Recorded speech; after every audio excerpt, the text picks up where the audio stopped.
Good morning, everyone. Welcome to the First Spiritualist Church Sunday Talks. Today is January 10th.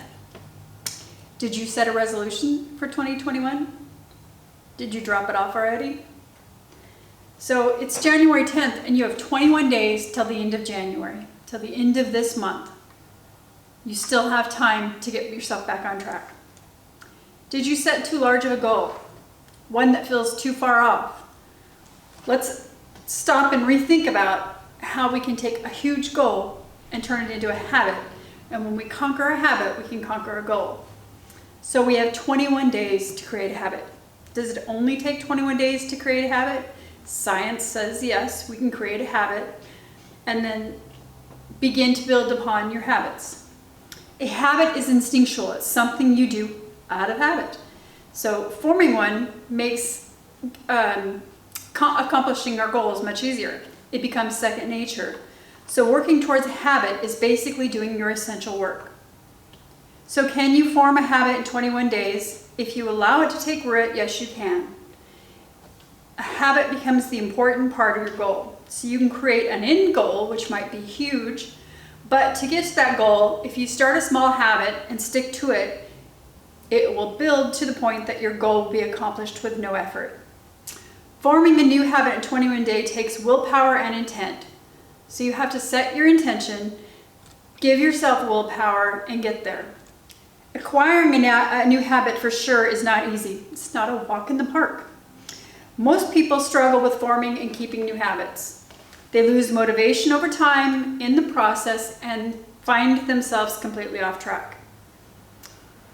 I know for me, when I have tried something, if I set my goal too big, the first time I stumble, I'm done.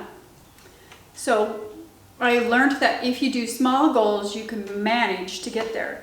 So for me, last year I decided that I was going to start walking at least 2 miles a day. 2 miles a day was unsurmountable for me, so I started with a half mile a day, and I stayed with the half a mile until that became easy, and then I jumped it up to a mile, then a mile and a half, and then 2 miles a day. I was walking 2 miles a day. I did it by a small habit of getting out every day. It let me get to my goal. So how many times have you tried to lose weight and failed? Write a book and failed? Ran a marathon? Tried to run a marathon? Failed? Whatever your goal was, when you set it that big, you put yourself in a place of failure. It's very hard to follow through when your goal is just too big. So start with a habit and move forward. So I believe that habit formation is a function of 3 areas. It's 1, your level of commitment, 2, internal and external accountability, and 3, setting a realistic goal or habit. So let's talk about our commitment. If you want a 21-day habit formation guide to work, you have to recognize that forming a new habit is not easy. It won't get formed on its own, and for that reason, you have to make the decision. You have to decide how important your goal is, your final outcome, and then you can begin with your habit. So I'm just going to show you this chart. This is a simple chart. There's 21 days from today on. Let's say 4 of those days we failed. So for a lot of us, we would just quit. We messed up. But if you look at it, 17 successful days out of 21 means that you had an 82% or so success rate. 82% success, and yet we're going to throw it away for those 4 days. That's part of our big problem, is we stumble over our failures instead of picking ourselves back up and getting back to it. So that's one of the things that's key to success, is carrying on, picking yourself up and continuing. Then start asking yourself, what difference is it going to make to my everyday existence if I accomplish my goal? How can this habit get me to my goal? How will this habit affect my relationships with myself and others? Once you've answered the questions, you can formulate your answers, adding to them with emotional, captivating language. So you give yourself charged words. You create your new narrative. Instead of saying, I'm great at it, you add into it, I am exceptional at it. Whatever it is you create, imaginative, glorious language behind it. And then you start to tell yourself the narrative. and tell yourself a story each night as you go to bed or first thing in the morning, and you create it with a mental image.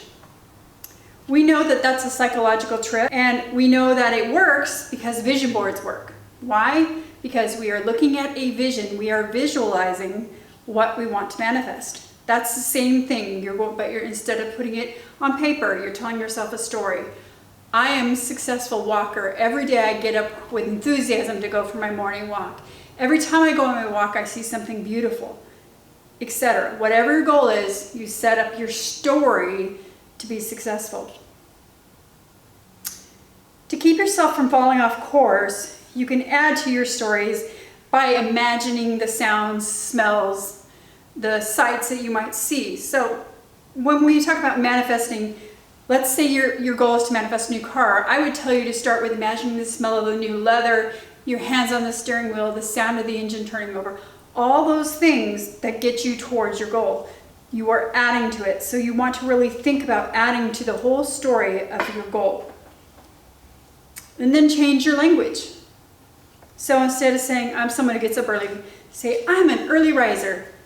I'm a runner. I'm a walker. I'm healthy. I'm fit. I'm wealthy. Whatever it is, change your tune to tell yourself you're those things. Because our mind works, picks those little cues up, and tells us, yep, I'm a walker. Every morning I would get up and say, I'm a walker. I love to go for a walk. And now it's easy for me. I say, I'm a walker. The stronger and more captivating your reason for your goal is also another way to increase your likelihood to succeed.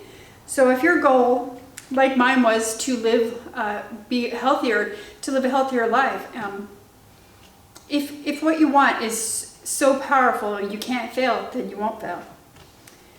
So you really want to think of a way to get yourself there. If it's to write a book, you want to think about it. I am a published author. I have changed people's life with my words, etc.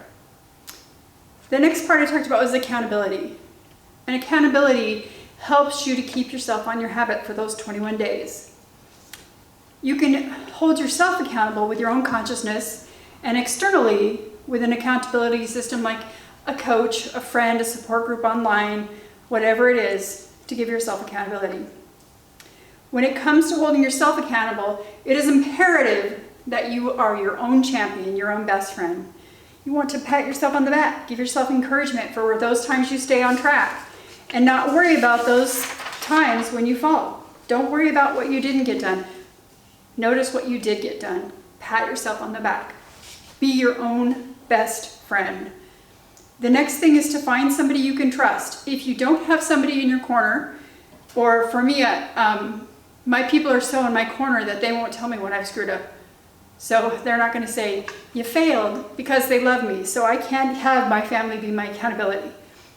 I joined Weight Watchers, not for the diet part about it, but for the accountability. Because when I stand in front of those women or men that help you weigh in at the start of the meeting, I have never once shown up to a meeting and not lost weight. I've plateaued, but I've never gained. And it's all about accountability for me. So accountability works, and it works for most of us really well. So finding a team is really helpful. When you think of some successful entrepreneur or celebrity, they didn't make it on their own. They have somebody helping them. A lot of these people have somebody watching their kids, doing, keeping their house clean, cooking for them, organizing their schedule. They have a team that's helping them. You can create your own team by the people you put in your accountability pocket. So think about that. Find people to help you get through and determine that you can succeed. And the next part is making sure that your goal is not too big. Because if you pick something too big, you'll discourage yourself along the way. So if your goal is to run a marathon, which is 26 miles, start with, I will run a half marathon until I'm able to run the full marathon. I will run a 5K, 10K. 10K is, I think it's a third of a marathon. Anyway, start with goals that build so that you can get to your final goal. And then you don't get as discouraged. Habits tell you how to get to your goal. So if you've created a habit of doing something, it allows you to set yourself up for your final goal. Breaking your habit or into small mini habits also helps so that you're able to achieve the goals you set for yourself. So for me, it was starting with walking a half a mile or writing 150 to 200 words a day. Many authors write 3,000 words a day, and some of them write a whole book in a month. That's not where I'm at. I have to start small, and then I can build. So I use the next 21 days to form another habit. I haven't decided what I'm doing. I will by the end of the day, but I'll pick a habit that I can work on towards achieving a goal that I have. Then I'll expand that habit until it becomes my goal. Then my goal is a simple, small, consistent action that I take every day with my intention to build upon.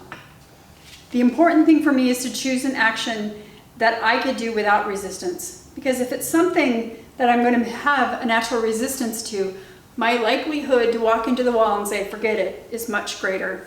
That's most of us. It's human nature. When things are hard, we turn and run. So remember to start with something you can do and build on it. And once I master my little goals, I can up that challenge and up it and up it and up it. And then every day I've worked towards my goal. So we are spiritualists here, so let's talk about some of the spiritual habits we can do. Start with meditating for 5 minutes a day. If 5 minutes is too hard, start with 3. Do a gratitude journal of writing only 3 things that you're grateful for in a day. Pray.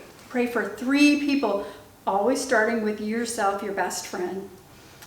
And yoga, it's a simple practice that involves mind, body, spirit, so it's a very spiritual exercise. Do yoga and do a 10-minute practice, which is about 4 asanas a day. Easy, then build up to a full practice. Once you create the habit, you will find it changes your perspective. And you are worth it. Thank you. Heavenly Parents, we are so blessed to be here today. May each one of us walk a path of love and kindness. May we see the world live in peace and kindness. We are worth it. We love you and thank you for guiding us along this journey. Amen.